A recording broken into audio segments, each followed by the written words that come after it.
নমস্কার বন্ধুরা, ভাগ্যসাথী YouTube channel থেকে আপনাদের সকলকে অনেক অনেক স্বাগত জানাই।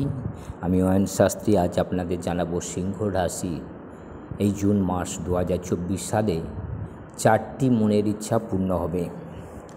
তবে বন্ধুরা, যারা এখনও পর্যন্ত আমার চ্যানেলটি সাবস্ক্রাইব করেনি তারা অবশ্যই সাবস্ক্রাইব করবেন এবং পাশের বেল আইকনটাকে অবশ্যই ক্লিক করবেন, যাতে করে আমার সমস্ত আপডেটসগুলো আপনাদের কাছে নোটিফিকেশান হিসাবে সরাসরি পৌঁছে যায় এবং আপনারা তৎক্ষণাৎ আমার ভিডিওগুলি দেখতে পান।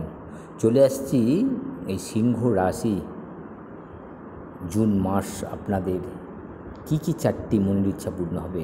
প্রথমে বলি, যারা সরকারি চাকরি বা বিভিন্ন জায়গায় উচ্চ পদে চাকরির পরীক্ষা দিচ্ছিলেন বা দিয়েছেন বা ইন্টারভিউ ফেস করছেন, তাদের কিন্তু চাকরিটা হয়ে যাবে এই জুন মাসে তাদের চাকরিটা হয়ে যাবে। যারা ব্যবসা করতে নেমেছিলেন, ছোটোখাটো মাঝারি ব্যবসা বা আছে ব্যবসা ইনভেস্ট করছিলেন বা নতুন করে ব্যবসায় টাকা ইনভেস্ট করছেন বা অ্যাড করছেন, তাদের কিন্তু ব্যবসা দারুণ চলবে। বা আপনারা একটা করতে চাইছিলেন নতুন করে ব্যবসা, সেই ব্যবসা কিন্তু আপনারা শুরু করতে পারেন। এই সময় আপনাদের মনের ইচ্ছা, দীর্ঘদিনের মনের ইচ্ছা কিন্তু পূর্ণ হবে এবং এই ব্যবসা যদি আপনারা করতে পারেন, ব্যবসা কিন্তু দারুণ চলবে, রমরমিয়ে চলবে এই জুন মাসে। তাহলে দুটো হলো, কর্মসংস্থান হবে আর ব্যবসাও কিন্তু দারুণ হবে দুটো। আর দুটো হচ্ছে, যারা প্রেমের সঙ্গে যুক্ত আছেন বা প্রেম হয়নি তাদের কিন্তু প্রেম হয়ে যাবে এবং প্রেমের সঙ্গে যারা যুক্ত আছেন তাদের প্রেম আরও সুদৃঢ় হবে, সুন্দর হবে এবং ধীর গতিতে হলেও তারা বাড়ির মতামত নিয়েই কিন্তু বিয়ে হবে, এরকম একটা পরিস্থিতি তৈরি হয়েছে এবং বিয়ের যোগাযোগ কিন্তু যথেষ্ট দূরে এগিয়ে যাবে এবং বিয়ে পর্যন্ত এগিয়ে যাবে। বিয়ে হওয়ার সম্ভাবনা কিন্তু যথেষ্ট রয়েছে, বিয়ে হওয়ার সম্ভাবনাটাও কিন্তু যথেষ্ট রয়েছে। যেহেতু এই সময় দেখা যাচ্ছে যে আপনাদের পঞ্চম ঘরে নবম দৃষ্টি থাকছে, একাদশ দৃষ্টি থাকছে শনির, ফলে ধীর গতিতে হলেও এগিয়ে যাবে এবং সেটা কিন্তু সম্পন্ন হবে। আর কি, যারা গাড়ি বাড়ি ফ্ল্যাট ক্রয় করতে চাইছিলেন, নিজে একটা বাড়ি জায়গা কিনে বাড়ি বানাতে চাইছিলেন, তাদের মনের ইচ্ছা পূর্ণ হবে এবং গাড়ি বাড়ি ফ্ল্যাট যা কিছু কিনতে চাইছিলেন সেটা কিন্তু কেনা হয়ে যাবে। একটু উদ্যোগ নিলেই কিন্তু কেনা হয়ে যাবে এই সিংহ রাশির জাতক জাতিকাদের ক্ষেত্রে। আপনাদের যে সমস্ত এগুলো বাধা বিঘ্ন ছিল, অ্যাক্সিডেন্টের ভয় ছিল, সেই অ্যাক্সিডেন্টের ভয়গুলো কিন্তু কমে যাবে। এখন বৃহস্পতি এবং শুক্রের দৃষ্টি থাকছে আপনাদের অষ্টম ঘরে, ফলে এই সময়ে যারা টু হুইলার ফোর হুইলার চালান বা 4 চাকা গাড়ি নিয়ে বিভিন্ন জায়গায় যাতায়াত করেন, তাদের ক্ষেত্রে কিন্তু আমি বলছি তারা কিন্তু এই সময়টা যথেষ্ট ভালো সময়। এই সময় আপনারা যে কোনোভাবে করতে পারেন, যাতায়াত করলে কিন্তু তাদের এই সময়টা শুভ, কিছু হবে না, এটুকু আমি বলতে পারি। মৃত্যু ভয়টা কম, তবে গুপ্তধন পাওয়ার সম্ভাবনা আছে, বিভিন্ন জায়গা থেকে টাকা আসার সম্ভাবনা আছে, যে টাকাটা আপনারা জানতেন না গচ্ছিত আছে, সে গুপ্তধন পাওয়ার মতো একটা ব্যবস্থা হবে। গুপ্তধন পাবেন, মানে যে টাকার কোনো হদিশ ছিল না সেই টাকার কিন্তু সন্ধান আপনারা পাবেন, গুপ্তধনের সন্ধান পাবেন, এরকম একটা পরিস্থিতি তৈরি হয়েছে।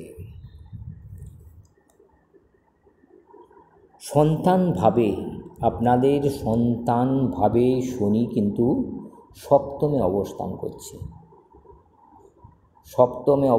করছে এবং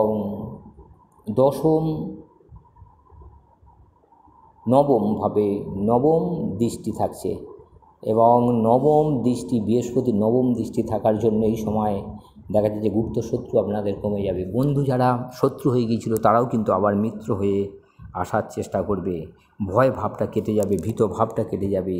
ঝগড়াঝাটি মাসি পিসি মামি যাদের এই সমস্ত জায়গা থেকে রোজ ঝগড়াঝাটি হচ্ছিল, সেই ঝগড়াঝাটির পরিমাণটা কিন্তু কমে যাবে, শত্রু ভাবটা কমে যাবে এই সময় কমে যাবে। তবে সরকারি চাকরি আপনাদের কিন্তু বাঁধা, এই সময় একটু খেটে খুঁটে যদি পরীক্ষা দিতে পারেন তাহলে কিন্তু সরকারি চাকরি বাঁধা। কোন জায়গায় আপনারা চাকরির জন্য অ্যাপ্লাই করবেন? ফলিত বিজ্ঞান, ফলিত বিজ্ঞান, সার্ভেয়ার, সরকারি যে কোনো সরকারি কাজ, সুগন্ধি দ্রব্যের ব্যবসা যারা করেন, ব্যবসা ভালো চলবে। ফলিত বিজ্ঞানের ব্যবসা, কবি, মিষ্টির দোকান, স্বর্ণ ব্যবসায়ী, সার্ভেয়ার, সরকারি কাজ যে কোনো কাজ, সঙ্গীত, জ্যোতিষী, এই সমস্ত জায়গায় যদি আপনারা ঠিকভাবে যোগাযোগ করে উঠতে পারেন কিন্তু কাজ হয়ে যাওয়ার সম্ভাবনা আছে। যে কোনো কর্মে আপনারা কৃতকার্য হওয়ার সম্ভাবনা, একটা দারুণ যোগ সৃষ্টি হয়েছে। শুক্র, বৃহস্পতি, রবির দশম ঘরে আপনাদের অবস্থান, ফলে এই সময় চাকরির জন্য যারা চেষ্টা করছেন তাদের কিন্তু চাকরি পাকা হয়ে যাবে, কেউ আটকাতে পারবে না। অধ্যাপক, বৈজ্ঞানিক, যন্ত্রী, মানে যারা যন্ত্রের সঙ্গে কাজ করেন, দর্শন, পূজাপাঠ করেন, বিচারকের জায়গায় আছেন, তাদের কিন্তু দারুণ সময় এবং এই সমস্ত জায়গাতে চাকরি পাওয়ার সম্ভাবনাটা কিন্তু যথেষ্ট হয়েছে। এই সময়ে দেখা যাচ্ছে যে অষ্টম ঘরে রাহু, বুধ এবং মঙ্গলের অবস্থান, ফলে এই জায়গায় আবার বৃহস্পতি, শুক্রের দৃষ্টি থাকার জন্য আপনাদের অষ্টম ঘর থেকে যা আমরা বিচার করি সেইগুলোর পরিমাণ কিন্তু কমে যাবে। অষ্টম ঘর থেকে আমরা যা বিচার করি, অর্থাৎ গুপ্তধন পাওয়ার সম্ভাবনা যে কমে যাচ্ছিল সেটা কিন্তু আবার প্রবল হয়ে ধারণ করবে, কারণ বৃহস্পতি শুক্রের দৃষ্টি থাকছে, সঙ্গে রবির দৃষ্টি থাকছে। ফলে সোনা দানা ধন দৌলত পাওয়ার কিন্তু খুব একটা বড় জায়গা তৈরি হয়েছে। আর কি না, সপ্তম ঘরে শনির দৃষ্টি থাকছে, ফলে যা পুরানো রোগ ছিল, যাদের পুরানো ক্রনিক রোগ, সেই সমস্ত ক্রনিক রোগগুলো কিন্তু আস্তে আস্তে সেরে যাবে। স্বভাব আপনাদের পাল্টে যাবে, স্বাস্থ্য পাল্টে যাবে, সুখ দুঃখ, শারীরিক গঠন সমস্ত কিছু চেঞ্জ হয়ে যাবে এই জুন মাসে। এই একাদশপতি দ্বাদশ ঘরে, অর্থাৎ বাউন লাভ হবে, সুখ লাভ হবে, মিত্র লাভ হবে, জামাই লাভ হবে, পুত্রবধূ লাভ হবে এই সময়। তবে ব্যয়ের পরিমাণ যথেষ্ট আছে, ব্যয়টা একটু যদি ধরে সামলে করতে পারেন তাহলে কিন্তু সেদিক থেকে রেহাই পেয়ে যাবেন। এরকম একটা পরিস্থিতি তৈরি হয়েছে। ফলে সামগ্রিকভাবে দেখা যাচ্ছে সিংহ রাশির জাতক জাতিকাদের মনের ইচ্ছা পূর্ণ হবে, চাকরি পাওয়ার জায়গা তৈরি হয়েছে, ব্যবসা বাড়ানোর জায়গা তৈরি হয়েছে, ব্যবসা থেকে প্রচুর লাভের একটা জায়গা তৈরি হয়েছে, গুপ্তধন পাওয়ার সম্ভাবনা আছে এবং বিভিন্ন জায়গা থেকে টাকা একটা হাতে সোর্স আসার সম্ভাবনা তৈরি হয়েছে এই সময়।